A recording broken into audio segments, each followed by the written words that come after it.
Una acusación por agresión sexual, denuncias de corrupción, difamación a periodistas opositores, rumores de negligencias en una empresa de aviación y una red de mentiras que parece hundir sus raíces en lo más profundo de los medios de comunicación mexicanos.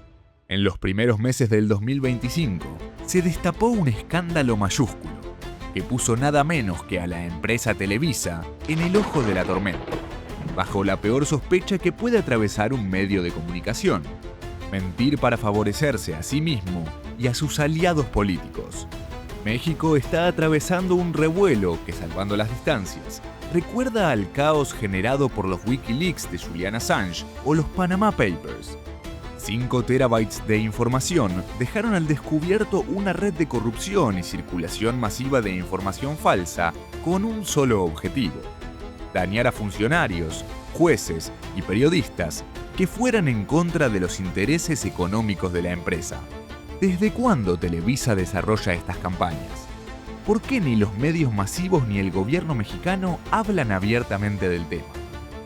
¿Qué podría ocurrir si Televisa cae?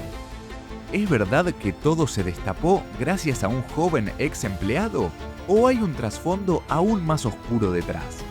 Bienvenidos a lo más insólito de Televisa Leaks.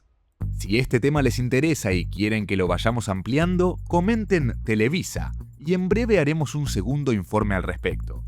Tengan en cuenta que en pocos sitios se está hablando de esto, por lo que la información filtrada puede ir variando con el paso de las horas. Según se supo, todo comenzó con un muchacho que trabajaba escribiendo mentiras para Televisa. Un joven que se arrepintió y decidió hablar. Cuando Germán Gómez García ingresó a trabajar en la empresa de medios en 2017, pensó que estaba frente a la gran oportunidad de su vida. Había llegado por recomendación de su tío, el periodista Salvador García Soto, vinculado al área de comunicación, y tenía entre sus planes aprovechar aquello. Germán tenía una licenciatura en artes audiovisuales que había obtenido en una escuela de Guadalajara, y llegó a las oficinas con la promesa de que si se destacaba en esos meses creando videos informativos, pronto se convertiría en guionista de telenovelas. Para el joven se le estaba abriendo una chance entre mil. Esas cosas que dicen que solo pasan una vez en la vida. Aunque desde un principio notó ciertas cuestiones que le resultaron extrañas. En primer lugar, no había contrato de por medio. Más allá de trabajar de lunes a viernes, cumpliendo el horario de 9 de la mañana a 6 de la tarde, cobraba su sueldo mediante facturas. Solo le habían hecho firmar un contrato de confidencialidad y había muchos puntos grises en su acuerdo laboral. Por ejemplo, era habitual que, ya terminado el horario, le pidieran algunos cambios en los videos que él elaboraba. No le pagaban horas extras, y llegó a estar en las oficinas de la empresa hasta bien entrada la madrugada, cada vez que alguno de sus trabajos no acababa de convencer a sus superiores. Pero había aspectos aún más raros. Aunque durante su primer año de trabajo Germán tenía tareas más bien rutinarias, en cuanto sus jefes comenzaron a tenerle más confianza, lo empezaron a sumar a un grupo aparte, algo llamado El Palomar. Se trataba de un equipo de trabajo que desarrollaba proyectos distintos.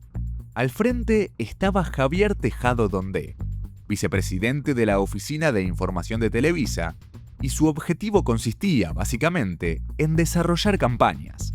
Pero no eran típicos proyectos de comunicación habituales en una empresa de medios, sino auténticas estrategias de difamación hacia personalidades de primera línea en la cúpula política de México. Desde El Palomar se desarrollaban videos, se lanzaban noticias y se difundía información completamente inventada, con el fin de destruir el prestigio de jueces, funcionarios y empresarios que representaran intereses opuestos a los de Televisa. Al principio, a Germán le sorprendió el tono de los videos que debía montar. Algo no encajaba con el estilo esperable en un medio de comunicación.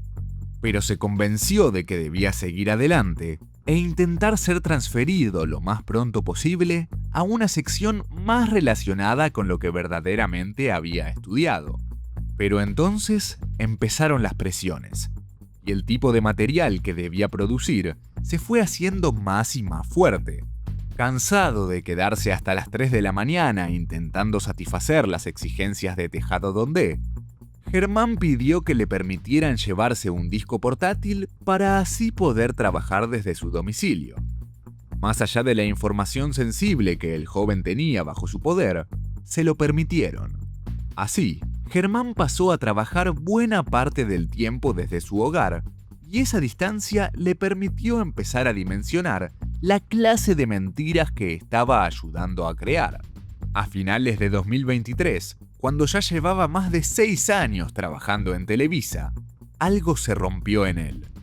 Quebrado por el estrés, intentó quitarse la vida. Fue internado por un tiempo en el hospital y, ya repuesto, se convenció de que debía alejarse cuanto antes del canal y sus engaños. Sin embargo, tenía otro problema. Se encontraba ahogado en deudas debido a su internación y la única manera de poder pagarlas era trabajando un tiempo más. Ya tenía 30 años y un diagnóstico: trastorno límite de la personalidad. Sus superiores sabían de su vulnerable estado de salud mental, pero de todos modos las presiones no tardaron en volver. Un día, cuando un equipo de trabajo se rompió, lo acusaron de haber provocado el daño. Allí ocurrió otro punto cúlmine que marcaría el camino y la decisión de Germán. Según sus propias palabras, lo secuestraron en una oficina y comenzaron a amenazarlo con despedirlo. Germán estaba aterrorizado y gritaba que lo dejaran salir al tiempo que sus jefes le bloqueaban la puerta. Afuera, otros empleados escucharon gritos, pero solo los de Germán. El joven estaba convencido de que usarían aquel episodio en su contra. Lo presentarían como una persona problemática y lo acabarían echando a la calle. Se convenció de que debía actuar antes. Cuando volvió a su casa, comprendió que allí tenía todo lo que necesitaba para ganar de mano aquella disputa. Sobre su escritorio había un disco de 5 terabytes, cargado con toda la información que hablaba del complot pergeñado por la compañía y del que él mismo había formado parte. Conversaciones de chat, videos, fotografías, documentos. Todo apuntaba a demostrar de modo claro aquel engaño orquestado desde la empresa más poderosa de los medios mexicanos. Pero, ¿quién podría creerle? ¿Quién se animaría a respaldarlo y a enfrentar a un auténtico pulpo mediático? Tras meditarlo un rato, Germán se decidió por una periodista que había sido víctima de los propios ataques fraudulentos de Televisa, Carmen Aristegui. Con toda la información del disco, el joven se contactó con la mujer y destapó una auténtica caja de Pandora que lo estaba llevando al borde del colapso. En una entrevista de más de 1 hora de duración, Aristegui dio a conocer la historia de Germán y mucho de lo que tenía para revelar. Fue cuestión de un rato hasta que la noticia explotara. 1.75 millones de usuarios vieron aquel video y en los portales de noticias empezó a viralizarse el contenido de aquella denuncia. Pero también ocurrió otra cosa. Los grandes medios masivos hicieron silencio. A un mes de las primeras revelaciones, todavía son muchos los que no conocen en detalle las cosas que Germán denunció ni las pruebas que presentó. Un blindaje mediático parece rodear el caso, e Internet surge como la única trinchera posible para que la información empiece a circular. De todas las campañas de difamación que Germán y Aristegui denunciaron, estas son las más controversiales. El primer caso fuerte vinculado con la fábrica de mentiras que funcionaba en Televisa tocó un tema extremadamente sensible: el abuso sexual. El objetivo era nada menos que el magistrado Jorge Arturo Camero Ocampo. Para atacarlo, decidieron ir directo a un punto débil: su propio hijo. En 2018, Camero Ocampo acumulaba elementos que lo convertían en un funcionario incómodo para Televisa. Había otorgado amparos para detener la construcción del Aeropuerto Internacional Felipe Ángeles, que lo dejó en oposición con el gobierno federal y varias empresas. Se trataba de uno de los megaproyectos que impulsó la administración de Andrés Manuel López Obrador. Entonces, Televisa recogió el guante y mediante una campaña pensada para minar su legitimidad, también buscó beneficiar a otra figura del Poder Judicial afín a sus intereses, el expresidente de la Suprema Corte, Arturo Saldívar. Por un lado, el Consejo de la Judicatura Federal suspendió a Camero Ocampo por una investigación en la que detectó supuestas inconsistencias graves en sus finanzas. En simultáneo, Saldívar lo acusó de formar parte de una red de corrupción. Pero hubo más. También señalaron a un hijo del funcionario, por entonces menor de edad, de presunta agresión sexual contra una compañera en el Colegio West Hill de Santa Fe, en Ciudad de México. De ahí que el nombre de esta campaña de difamación se conoció como Operación West Hill. Para llevarla a cabo, se crearon páginas de Facebook y videos de YouTube, que junto a usuarios bots impulsaron el hashtag #PorkyCamero. El contenido se empezó a viralizar y hoy se estima que el sector dedicado a estas campañas de Televisa invirtió unos 100.000 pesos mexicanos en lanzar este backlash. Lo más sorprendente es que incluso se llegaron a grabar videos dentro de los estudios de Televisa, con supuestos testigos que hablaban de primera mano de los abusos de Camero Ocampo hijo. En las imágenes, personas entre sombras y con las voces distorsionadas denunciaban las agresiones en detalle. Pero todo acabó siendo una gran farsa. Gracias a los crudos de las grabaciones de esos testimonios, se pudo corroborar que aquellos testigos no solo eran falsos, sino que se trataba de empleados de Televisa que, entre corte y corte, se reían divertidos del montaje que estaban desarrollando. Según salió a la luz en los últimos días, fueron Carla Aguilar Ballesteros y Juan Manuel Torres quienes actuaron de los supuestos testigos.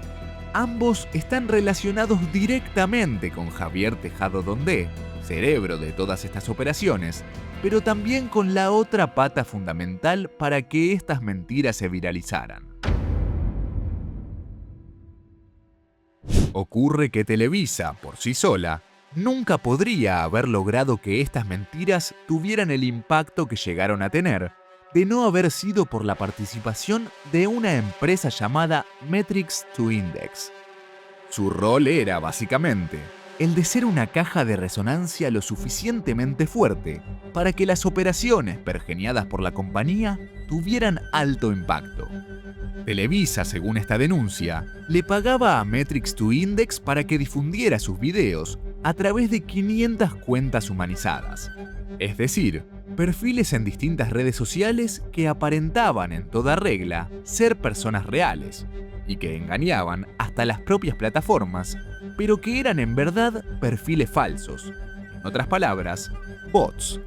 Con 500 supuestas personas empezando a compartir estas mentiras, la rueda empezaba a girar sola. En Twitter, por ejemplo, las cuentas que respondían a Metrics acumulaban un total de 4.8 millones de seguidores. En Facebook, 2.8 millones, más una gran cantidad de blogs que se hacían pasar por sitios de noticias y tenían un tráfico de 1 millón de visitas mensuales. A partir de esta plataforma, las mentiras empezaban a circular, y nadie ni nada parecía capaz de detenerlas. ¿Las razones? Los periodistas críticos de Televisa también pasaban a ser víctimas de ella. El caso más emblemático de una periodista difamada por Televisa fue el de Carmen Aristegui, quien irónicamente sería la encargada de destapar este escándalo. La guerra entre Aristegui y Televisa parece tener su punto de inicio en 2014, cuando el equipo de la periodista reveló un escándalo conocido como la Casa Blanca y que apuntaba a la construcción de una mansión de alto valor para la primera dama Angélica Rivera, esposa del entonces presidente mexicano Enrique Peña Nieto, que se habría financiado por un contratista ligado al gobierno. Es decir, corrupción y desvío de fondos públicos. Esta investigación ubicó a Aristegui en el ojo de una campaña decidida a resquebrajar su credibilidad. Hasta entonces, Aristegui se posicionaba como una de las periodistas más influyentes de México, conocida por sus investigaciones de alto impacto que no parecían temer a desenmascarar a la cúpula del poder mexicano. Sin embargo, en los últimos años comenzaron a aparecer rumores y denuncias contra su persona, en las que se cuestionaba si realmente era tan independiente y objetiva como se quería hacer ver. En distintos momentos, tanto desde la pantalla de Televisa como a través de redes sociales, se llegó a cuestionar si Aristegui estaba vinculada económicamente con sectores del poder mexicano. Por eso, cuando Germán Gómez García tuvo en su poder el disco duro con el que prometía hacer temblar a Televisa, supo que tendría en Aristegui a una poderosa aliada. Así, desde el portal Aristegui Noticias, dieron a conocer la existencia de los terabytes que acumulaban información para echar luz sobre el oscuro entramado. En total, en el disco presentado por Gómez García, había 300 menciones a la periodista en distintos chats de miembros de El Palomar, aquel equipo dedicado a inventar las campañas. Pero las difamaciones contra Aristegui no solo incluyeron rumores o hashtags, también hubo pruebas fabricadas para incriminarla. Por ejemplo, se presentaron chats apócrifos y hasta cheques falsos que pretendían vincularla con funcionarios sobre los que Televisa también había iniciado una persecución.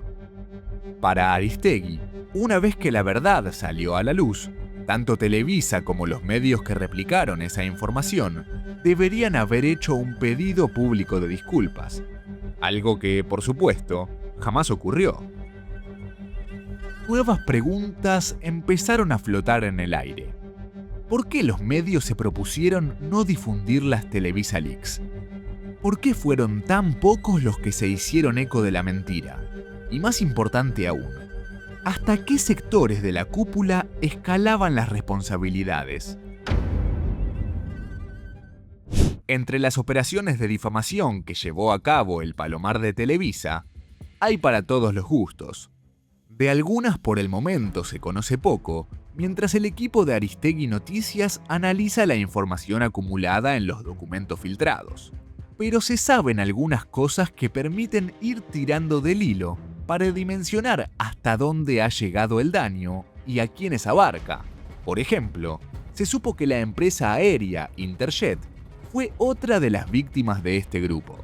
A finales de 2019 comenzó una fuerte campaña de desprestigio contra el empresario Miguel Alemán Magnani, su familia y sus empresas, especialmente la aérea. Según detalló Aristegui, todo había comenzado unos meses antes, en julio, cuando Grupo Televisa anunció la venta del 50% de Radiópolis a Grupo Alemán por 1.248 millones de pesos mexicanos. Al no tener recursos para liquidar el pago inicial de aproximadamente 32 millones de dólares, la familia Alemán firmó un pagaré para extender el plazo un mes. En septiembre de 2019 incumplió su obligación, pero Grupo Alemán aseguró haber obtenido un crédito del Banco Santander para solventar el compromiso.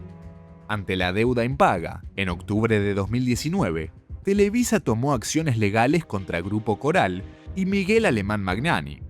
En noviembre, la justicia tomó intervención y Alemán acusó a Televisa de juego sucio. Entonces, el grupo mediático dio luz verde a la llamada Operación Vuela Vuela. La guerra había comenzado. Televisa se propuso destruir el prestigio de Interjet y presentarla como una compañía al borde de la quiebra. Para ello, produjeron distintos contenidos para redes en los que supuestos usuarios de la compañía estaban descontentos con el servicio. Se posicionó el hashtag Adiós Interjet, pero su crecimiento en redes no fue orgánico. Televisa pagó 100.000 pesos a modo de publicidad para hacer llegar los ataques hasta 1.2 millones de personas interesadas en viajes, turismo, aeropuerto, aerolíneas y fans de Interjet, Volaris y Aeroméxico. La apuesta fue mayor. A las supuestas quejas de pasajeros por impuntualidad y mal servicio, se sumaron rumores mucho más inquietantes en lo que a aviación se refiere. Se empezó a correr el rumor de que la aerolínea era peligrosa y que en cualquier momento podría haber una catástrofe. En solo 3 días, la operación Vuela Vuela alcanzó aproximadamente a 7 millones de personas, según figura en los documentos difundidos por Aristegui y que surgen de los documentos internos de Televisa. Aunque para ese entonces Televisa ya había ganado la puja comercial y judicial, quisieron dar una estocada final. El 8 de julio de 2021, difundieron que la Fiscalía General de la República había solicitado una orden de aprehensión contra Miguel Alemán Magnani por defraudación fiscal. En abril de 2023, finalmente se declaró la bancarrota de Interjet y la empresa fue obligada a rematar sus bienes. Pero Alemán no fue el único hombre de negocios en la mira de Televisa. Uno de los principales rivales de Televisa que aparece constantemente en estos documentos se llama Carlos Slim y mantiene una rivalidad con la compañía que ya es histórica. Slim, uno de los hombres más ricos de México, fue blanco no solo de una, sino de decenas de campañas de desprestigio a través de esta alianza entre Televisa y Metrix. Allá por el año 1999, Slim y Televisa fueron aliados, pero las cosas rápidamente se complicaron. Y es entonces cuando aparece una de las caras más graves de las campañas sucias, la que incluye vidas humanas. Cuando el 3 de mayo de 2021 ocurrió una tragedia en la línea 12 del metro de la Ciudad de México, que dejó un saldo de 26 muertos, el equipo Palomar instaló a Grupo Carso, propiedad de Slim, como único responsable de la catástrofe. Esto buscaba ocultar la responsabilidad de sus aliados, como ICA, vinculada a ejecutivos de Televisa. Para sostener esta campaña, se recurrió a todo tipo de estrategias, algunas por demás rudimentarias. Por ejemplo, el equipo periodístico de Aristegui descubrió evidencias de que Televisa trucó una portada del diario estadounidense The New York Times para sostener esta cadena de falsedades. Y este fue solo un ejemplo de los tantos que fueron saliendo y seguirán saliendo a la luz sobre los secretos que aún falta revelar de los documentos filtrados. Cuando toda esta conspiración se conoció, también lo hicieron algunos nombres clave que sirven para ponerle rostro a la denuncia. En primer lugar, se supo que la situación escaló hasta las más altas esferas de Televisa y salpica al ya mencionado Javier Tejado Dondé, quien se desempeñaba como vicepresidente de la Oficina de Información a la Presidencia de Grupo Televisa, y a Emilio Azcárraga, quien hasta octubre de 2024 era presidente del grupo. Luego de esa fecha, tuvo que apartarse por otro escándalo: la compra de derechos de televisación de partidos de la FIFA, el ya mundialmente famoso FIFAgate. Lo cierto es que la filtración de los datos del Televisa Leaks también implicó directamente a otro hombre del ámbito de la política y la justicia mexicana, que también ha aparecido mencionado anteriormente y vale la pena recalcar: Arturo Saldívar. Este jurista contó con el apoyo absoluto de Televisa para impulsar su presidencia en la Suprema Corte. Y tal fue el compromiso de la cadena por apoyarlo, que así se explican los constantes ataques contra rivales de Saldívar. Tal es el caso de los ministros Alberto Pérez Dayán y Alfredo Gutiérrez Ortiz Mena, que en su momento eran candidatos al cargo que finalmente obtuvo Saldívar. A Pérez Dayán, por ejemplo, Televisa lo señaló por haber acudido a Las Vegas a la pelea del boxeador Canelo Álvarez. Sugirieron un acto de corrupción que implicaba dinero público o bien lazos espurios con el empresario Carlos Slim. Una vez que Aristegui comenzó a difundir el contenido de chats y comunicaciones internas de Televisa, quedaba pendiente saber si habría algún tipo de respuesta por parte de los ejecutivos de la compañía apuntados directamente en estas denuncias. El lunes 28 de abril de 2025, Tejado Dondé, el más complicado, publicó una carta con su postura sobre la investigación, siendo él uno de los acusados centrales como cerebro del funcionamiento del grupo El Palomar. Pero algo más perturbador ocurriría al día siguiente. En el portal de noticias de Carmen Aristegui, señalaron que ese día Javier Tejado Dondé se presentó en las instalaciones de Aristegui Noticias sin haber concretado ninguna cita y logró, engañando a la vigilancia, ingresar al elevador y de ahí dirigirse hasta la sala de espera que se encuentra fuera de la cabina de transmisión. El equipo periodístico de Aristegui lo consideró una abierta provocación, ya que un colaborador de Tejado Dondé comenzó a grabar todo. El vicepresidente de Televisa exigió un derecho de réplica, si bien Aristegui afirmó que 5 minutos antes había leído la carta del Ejecutivo en vivo en su programa. La tensión fue en aumento y finalmente Tejado Dondé abandonó el edificio, argumentando que no le habían permitido expresarse, aunque Carmen y sus colaboradores desmienten que haya sido así. Y a todo esto, ¿qué fue de Germán Gómez García, el ex empleado de Televisa que destapó esta olla de mentiras y campañas de desprestigio? ¿Se encuentra seguro? Al momento de la grabación de este video, la historia sigue en desarrollo. Mientras el equipo de Aristegui analiza los terabytes de información y prepara nuevas revelaciones, la pregunta que más resuena en el público es si Gómez García no corre riesgo inminente al haber expuesto todo esto. Mientras Tejado Dondé se niega a acudir a un debate en vivo que lo enfrente cara a cara con Germán, sí ha dejado entrever que el joven habría recibido una cuantiosa suma de dinero por dar a conocer el contenido de su disco duro. Pero el propio Germán desmintió esa versión y aseguró que no recibió efectivo a cambio de los documentos y, por el contrario, lo hizo con el simple objetivo de que todo saliera a la luz. También confirmó que antes de llevárselo a Aristegui, le ofreció el material a TV Azteca, principal competidora de Televisa. Allí nadie lo había tomado en serio. Por su parte, Salvador García Soto, aquel tío que lo recomendó para trabajar en Televisa, fue sumamente duro con Germán y dijo en su cuenta de Twitter que hace 4 años no tienen relación y que es un muchacho que miente debido a sus problemas psiquiátricos diagnosticados. Germán, por su parte, acusa a su tío de haber querido llegar a un acuerdo económico con Televisa para comprar su silencio. Sin embargo, enfrentarse a los ejecutivos de una compañía gigantesca no es gratuito. Muchos temen que cuando baje la espuma del escándalo, Germán se encuentre en verdadero peligro. La dirección del joven fue difundida públicamente, pero él aclaró que ya no se encuentra en esa ubicación. Busca estar protegido, pero quizás ningún esfuerzo sea suficiente. Y él lo sabe. Ante el tamaño que cobró la denuncia, el ex empleado hizo responsable a Tejado Dondé de cualquier daño que pueda llegar a sufrir.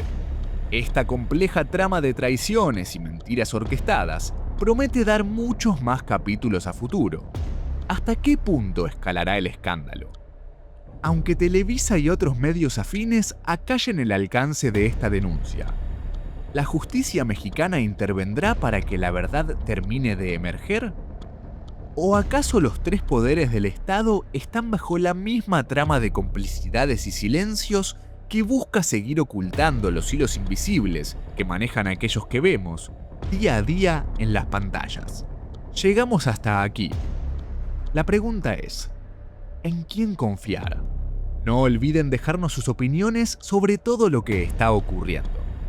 Los leemos en comentarios y nos despedimos hasta la próxima, cuando nos veamos con más historias insólitas y perturbadoras en Para Nada Normal.